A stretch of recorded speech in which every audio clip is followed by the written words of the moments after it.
Terima kasih pemirsa, Anda masih bersama kami. Informasi selanjutnya, Kepala Kantor Wilayah Kementerian Agama Provinsi Kepulauan Riau, Kamis lalu meresmikan Sekretariat Forum Kerukunan Umat Beragama Kabupaten Karimun. Dari sini diharapkan kedamaian dan gesekan antar umat beragama dapat dicegah. Kepala Kantor Wilayah Kementerian Agama Provinsi Kepulauan Riau meresmikan Sekretariat Forum Kerukunan Umat Beragama atau FKUB Kabupaten Karimun pada Kamis lalu. Peresmian sekretariat ini ditandai dengan pemotongan pita dan penanda tanganan prasasti. Dalam sambutannya, Kakanwil Kementerian Agama Provinsi Kepulauan Riau mengatakan bahwa kerukunan antar agama yang saling hormat dan menghormati dan saling menghargai antar umat beragama yang terdapat dalam tri kerukunan harus dijaga dengan baik oleh FKUB, sehingga gesekan-gesekan antar pemeluk agama dapat dihindari. Oleh karena itu, ini salah satu sarana yang harus kita jaga, tapi cukup memadai Pak, megah sekali tempatnya, strategis, ya 8 kantor kemana, dekat Pak Bupati, bisa dipanggil ini Pak ya. Salah segitu loh, datang kantor Bupati gitu. Ya kan? Kita saksikan, diresmikan sebentar lagi, letaknya sangat bagus. Ini dibangun dari dana pemerintah, APBN, 400 juta. Tanahnya bagi-bagi nih Pak Bupati, tanahnya, lahannya. Mudah-mudahan setiap butir tanah itu dapat pahala Pak Bupati. Amin ya Rabbal. Oleh karena itu, ini menunjukkan perhatian pemerintah sangat serius, harus ada kantor. Sementara itu, Kepala Kantor Kementerian Agama Kabupaten Karimun Afrizal mengatakan, pembangunan kantor FKUB Kabupaten Karimun ini menelan dana APBN sebesar 400 juta rupiah. Ia berharap dengan telah diresmikannya kantor FKUB Kabupaten Karimun ini, pengurus dan anggota FKUB dapat memberikan pelayanan yang maksimal kepada umat beragama. Mayoritas tentunya dari Islam dan juga ada dari Buddha, dari Kristen, dari Hindu, dan Konghucu. Kemudian penghargaan juga kami berikan kepada masjid yang masuk masjid kategori masjid paripurna, sehingga dengan program dan kegiatan yang dilaksanakan dapat memberikan pembinaan yang maksimal kepada masyarakat. Mudah-mudahan ini menjadi motivasi kepada masjid-masjid yang lain. Kita memiliki Masjid Agung dan Masjid Baitur Rahman yang sudah berjalan dengan sangat bagus dari sisi organisasi, dari segi manajemen, dari segi program dan kegiatan. Mudah-mudahan menjadi motivasi bagi masjid-masjid yang lain, sehingga peran masjid dalam rangka untuk memberikan pembinaan kepada umat dapat terlaksana. Chandra Wijaya untuk Lintas Karimun. Bupati Karimun membuka MTQ Kecamatan Tebing. Dari 5 kafilah kelurahan dan 1 kafilah desa yang ada di Kecamatan Tebing, terdapat 48 kori dan koria. Musabakoh Tilawatil Quran tingkat Kecamatan Tebing yang dilaksanakan di Kelurahan Harjosari Rabu malam resmi dimulai. Pembukaan Musabakoh Tilawatil Quran ini dibuka oleh Bupati Karimun Nurdin Basirun. Musabakoh Tilawatil Quran tahun 2015 ini diikuti oleh 48 peserta dari 5 kafilah kelurahan dan 1 desa yang ada di Kecamatan Tebing. Masing-masing kafilah kelurahan dan desa mengirimkan 8 orang qori dan qori'ah. Musabakoh Tilawatil Quran merupakan kegiatan keagamaan dengan memperlombakan seni baca tulis Al-Quran yang mulai dari tingkat desa. Kegiatan Musabakoh Tilawatil Quran tingkat Kecamatan Tebing dilaksanakan pada tanggal 11 sampai dengan 14 Februari 2015 bertempat di halaman Masjid Al-Mujahidin Kampung Harapan Kelurahan Harjosari, Kecamatan Tebing, yang diawali dengan pelaksanaan pembukaan pawai ta'aruf dan stand bazar yang diikuti oleh 5 kelurahan dan 1 desa, serta partisipasi dari stand Lembaga Adat Melayu dan Puskesmas Kecamatan Tebing yang telah dibuka oleh Ibu Hajah Nurliza Nurdin, Ketua PKK Kabupaten Karimun. Cabang yang diperlombakan sebanyak 4 cabang, antara lain tartil putra putri, tilawah anak-anak, tilawah remaja dan tilawah dewasa putra putri. Sementara cabang Syarihil dan Fahmil Quran dilakukan seleksi sebelum pelaksanaan musabaqah tilawah kedutaan Kecamatan Tebing tahun 2015. Peserta terdiri dari utusan kafilah masing-masing kelurahan dan desa. Sebanyak 48 peserta. Antara lain Kelurahan Teluma 8 orang, 8 peserta. Kelurahan Pamak 8 peserta. Kelurahan Tebing 8 peserta. Kelurahan Kaping 8 peserta. Kelurahan Harjosari 8 peserta. Desa Pongkar 8 peserta. Kelurahan hingga nasional. Untuk MTQ di Kecamatan Tebing ini memperlombakan 4 cabang, yakni cabang tartil putra dan putri, cabang tilawah anak-anak remaja dan dewasa putra dan putri, Saharil Quran dan Fahmil Quran. Chandra Wijaya untuk Lintas Karimun. Pemirsa, Satuan Reserse Kriminal Polres Karimun berhasil membongkar pengolahan pasir timah ilegal yang sudah beroperasi sekitar 1 tahun lalu. Hasil pengolahan pasir tersebut dikirim secara ilegal ke negara Malaysia.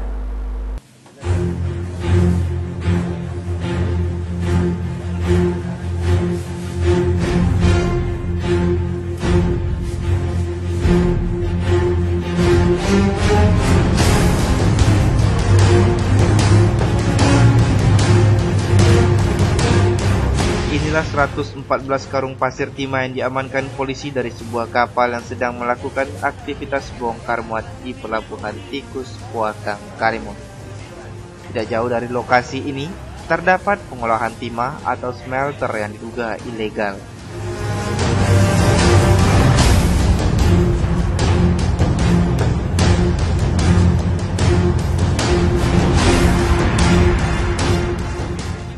Dari setiap karung ini berisi kurang lebih 50 kg pasir timah, sehingga total keseluruhan ditaksir mencapai 5,7 ton.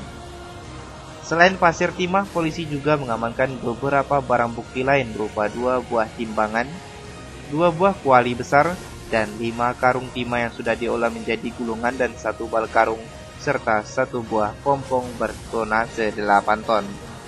Puluhan karung ini dibeli tersangka ZA dari beberapa warga di Desa Gemuru, Desa Teluk Sala, Desa Prayon, Kecamatan Kundur. Setelah terkumpul, ZA kemudian mengantarkan pasir timah tersebut ke rumah MA di kawasan Puakang, Karimun. Oleh MA, pasir timah tersebut diolah dengan cara tradisional di rumahnya, agar mutunya lebih baik lagi, dan kemudian dikirim secara ilegal ke Malaysia. Ironisnya, aktivitas pengolahan hasil tambang ilegal tersebut sudah berlangsung sekitar 1 tahun. Kapolres Karimun AKBP Suwondo Nenggolan mengatakan, terungkapnya aktivitas tambang ilegal tersebut berawal dari laporan warga yang sering melihat pengangkutan hasil tambang berupa pasir timah melalui salah satu pelabuhan di Prayon. Atas laporan tersebut, polisi melakukan pengintaian, dan akhirnya ditemukan ZA sedang melakukan pembongkaran barang di kawasan Puakang. 12 Januari itu kita mendapat informasi bahwa ada kapal yang mengangkut mineral ini atau hasil tambang timah ini ke luar daripada wilayah pertambangan tanpa adanya izin.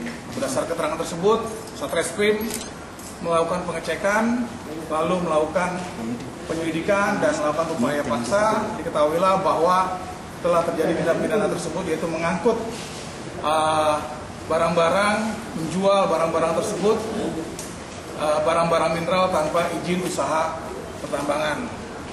Untuk barang buktinya itu ada 114 sak pasir timah yang sudah dikelola. Dengan satu sak itu beratnya 50 kg.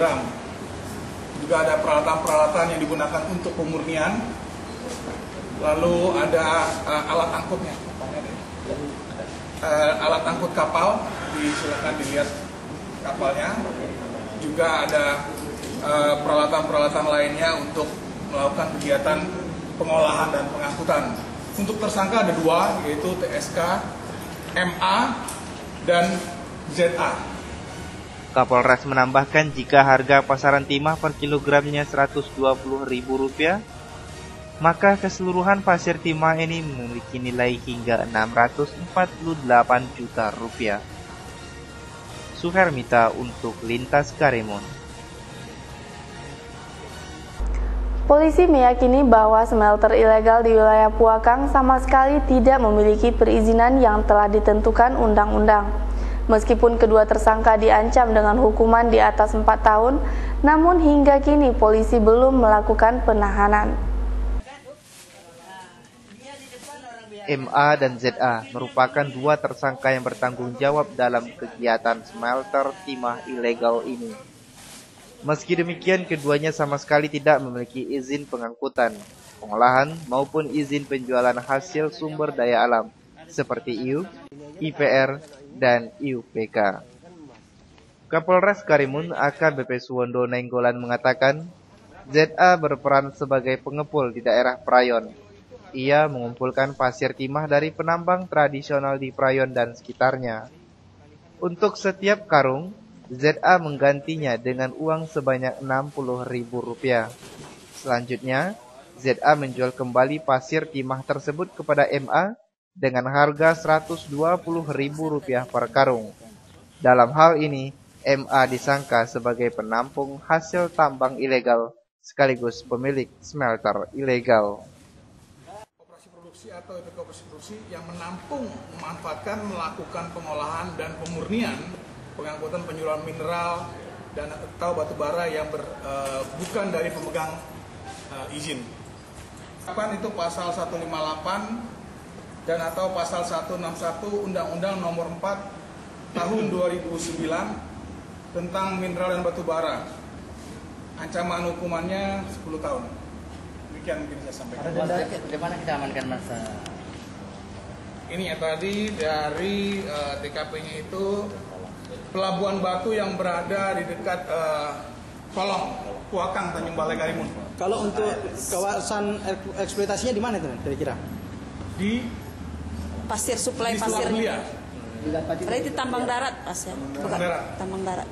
Udah berapa lama ini beroperasi? Ya biasa. Terus kegiatannya ini di belakang baru, tapi kita sudah melakukan penyidikan itu kurang lebih setahun. Dia ini barangnya kemana Pak? Ke Malaysia. Nilai barangnya kalau kita kalikan itu jumlahnya sekitar 500 jutaan setiap kali angkat. Dan sekarang sudah kita amankan? Sudah. Tersangka sudah kita tersangka. Ya, karena kan kita harus pertama bedanya penyidikan ini kita harus cek dulu benar nggak ini timah, benar nggak ini termasuk mineral yang berdasarkan undang-undang ini, baru kita tetapkan tersangka. Modus dari kasus ini apa? Modusnya itu tadi dia membeli dari pengepul, lalu diolah. Berapa per kilo? Per kilonya mereka beli 60.000, lalu dia jual 120.000 per kilo sampai 130. Belinya variatif 60 sampai 80. Dan akan dijual kemana? Malaysia.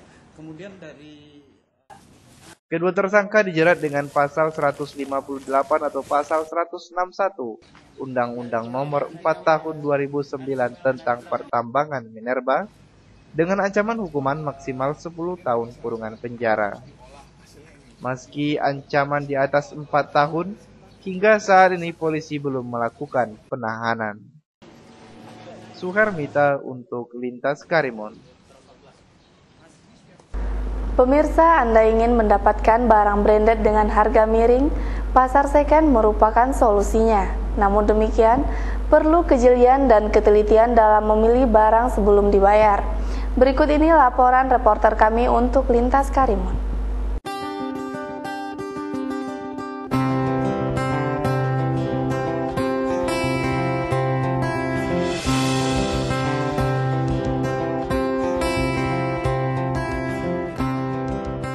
Pasar second Puakang sudah tidak asing lagi bagi masyarakat Karimun. Bangunan 2 lantai ini diisi oleh ratusan kios pedagang second dengan berbagai macam barang dagangan. Di antaranya baju second, sepatu second, tas, spray, hingga mainan anak-anak. Barang bekas tersebut berasal dari negara tetangga yang masuk ke Karimun melalui pelabuhan tidak resmi. Meski aparat Bea Cukai gencar melakukan penindakan, namun hingga kini keberadaan pasar seken tetap eksis. Selain lancarnya pasokan barang bekas dari negara jiran, eksistensi pasar seken ini juga didukung oleh tingginya pembeli yang datang. Kiki, salah satu pengunjung pasar seken Puakang, mengatakan bahwa murahnya harga barang seken menjadi daya tarik tersendiri. Selain itu, jika beruntung tidak hanya barang murah yang ia dapat, tetapi barang branded berkualitas luar negeri juga bisa dibawa pulang. Di tengah terpuruknya ekonomi nasional, barang second ini menjadi salah satu solusi mendapatkan barang bagus dengan harga terjangkau. Enggak juga sih, baru diajak aja. Oh, diajak lah. Biasanya yang ini yang dicari apa sih, Bang? Ya lihat-lihat aja dulu, nggak tahu, belum tahu. Tertariknya apa, Bang, lihat di sini? Harganya atau gimana? Masih murah katanya sih harganya. Oh, harganya. Oh, bukan dari sini, Bang ya? Dari asal mana, Bang? Jakarta. Oh, kerja di sini, Bang. Sementara Siregar, salah seorang pedagang, mengatakan, sejak beberapa pekan ini sejak keluarnya surat edaran Kementerian Perdagangan terkait barang bekas yang mengandung ribuan koloni jamur dan mikroba berimbas pada pengunjung di pasar seken Karimun. Belakangan ini lah, bulan-bulan ini gitu. Sepi, Pak ya, pengunjung. Faktor ini ada, Pak, pindahnya pasar samping nih. Ya kemungkinan besar lah. Ada juga, Pak ya. Kemungkinan besar. Kalau ininya pakaiannya masih lancar, Pak, ininya. Masuknya. Kemarin kan enggak. Tengok kan toke-toke masih ada barang, masih ada stok di orang, berarti lancar kan. Oh, lancar ya. Di orang masih ada stok, berarti masih lancar kan.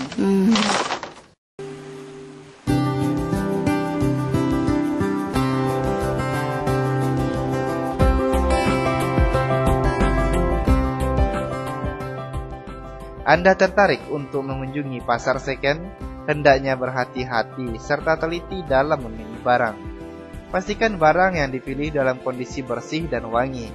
Hal tersebut setidaknya dapat meminimalisir resiko dari jamur dan mikroba yang terdapat dalam surat edaran Menteri, seperti yang terdapat dalam surat edaran Menteri Perindustrian dan Perdagangan. Suharmita untuk Lintas Karimun. Pemirsa, tetaplah bersama kami. Lintas Karimun akan segera kembali setelah jeda pariwara berikut ini.